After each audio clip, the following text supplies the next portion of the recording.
Hey guys, what's up? So I need to get this off my chest because off my chest. I'm having chest problems. Um Alright. So I go into the doctor 2 weeks ago, and they first of all, I'm having a panic attack when I get there. Second of all, because I just went in for a kidney infection, which I thought was a kidney infection, but it wasn't. I don't know what that was. They didn't ever tell me what it was. Because I started coughing, and it's the same reoccurring cough that I've had since March, and they were like, oh, we need to take care of this, and da da da da. So they said, then they diagnosed me. They diagnosed me with asthma, and they took blood. They did chest X-rays. So I called for a follow-up appointment today because I was supposed to follow up with them, and I get there, and the doctor, not even a doctor, the nurse practitioner that I saw for this whole thing, which if I had known she was a nurse practitioner, I would have gone to a doctor and not a nurse practitioner, because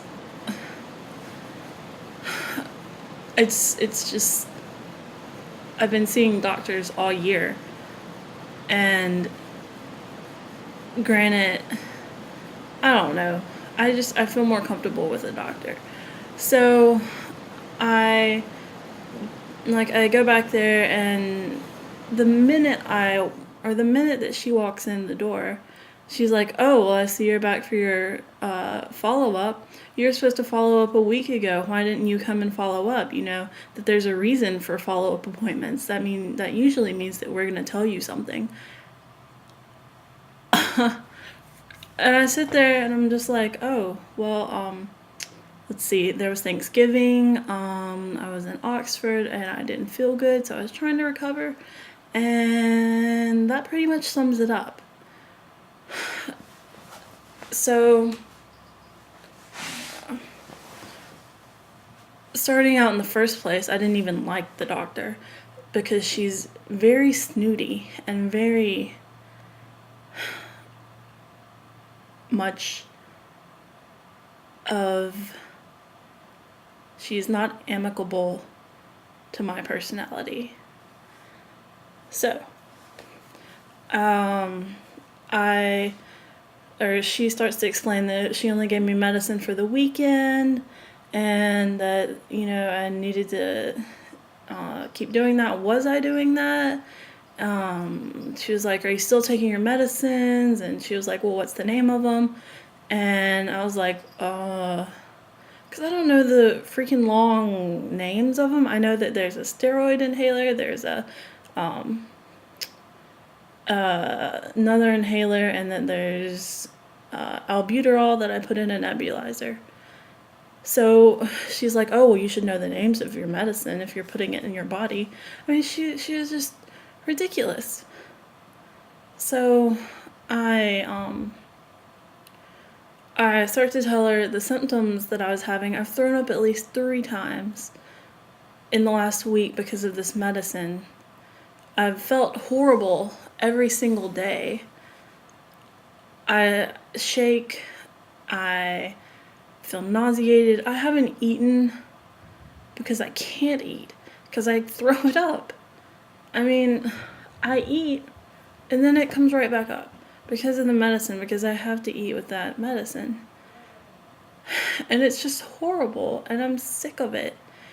And so they said that I had asthma, and I go up to the follow-up appointment today, and she starts rattling all this off at me, and I'm like, whoa, lady. A minute ago, y'all told me I have asthma, and then she was like, well, or she went back to saying something about, there's a reason for a follow-up appointment.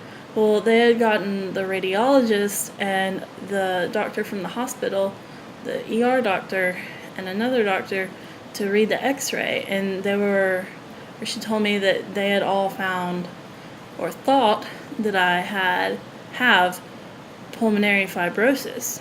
And I was like, oh, well, what's that, Or I asked her, what is that? And she starts typing on her computer, and she doesn't answer me. And she just keeps typing and typing. And so I'm sitting there waiting, and she's like, we need to get you into a pulmonologist as soon as possible to figure out what this, figure out what kind of this is, and if it is in fact this. And I'm just like, why would you tell me that it's pulmonary fibrosis if you don't even know for sure? Why would you tell anybody that if you're not positive? If you're not positive, tell them a range of things that it could be. Because I didn't know what pulmonary fibrosis was until I looked it up on the internet. And it's a non-curable lung disease which kills you in 7 to 10 years.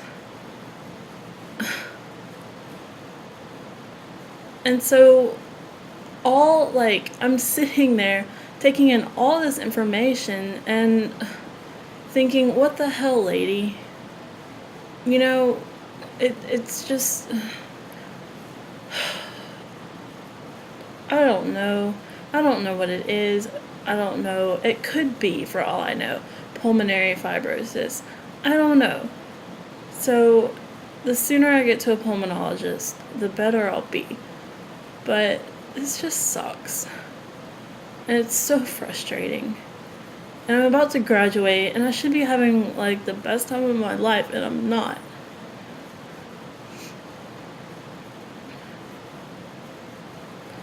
So, I don't know. I just needed to get that out. And whatever this is, if it is life-threatening or whatever, we'll just take it with stride. And if it's not, then that's awesome. But there's no sense in them scaring me when they don't even know my history.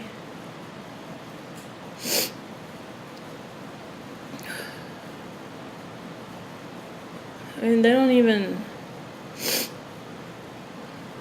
know the history. The first time I'd ever seen this doctor was 2 weeks ago.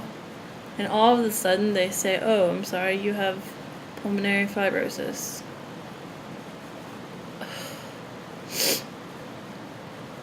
Honestly, I think if I had pulmonary fibrosis, it would have gotten horrible by now, because it's been since March. So, still, the possibility of that, or the possibility of whatever this is just, I just need this to be over. I need to figure out what is wrong, because I can't keep living like this. It's horrible. In other news, I graduate from college in a few days. So, that's awesome. Alright, I'm gonna go to sleep. I'm extremely tired, and I can't lay down to sleep, so I'm gonna go make a little, have 8 pillows on my bed. Alright, I'll see you guys later. Bye.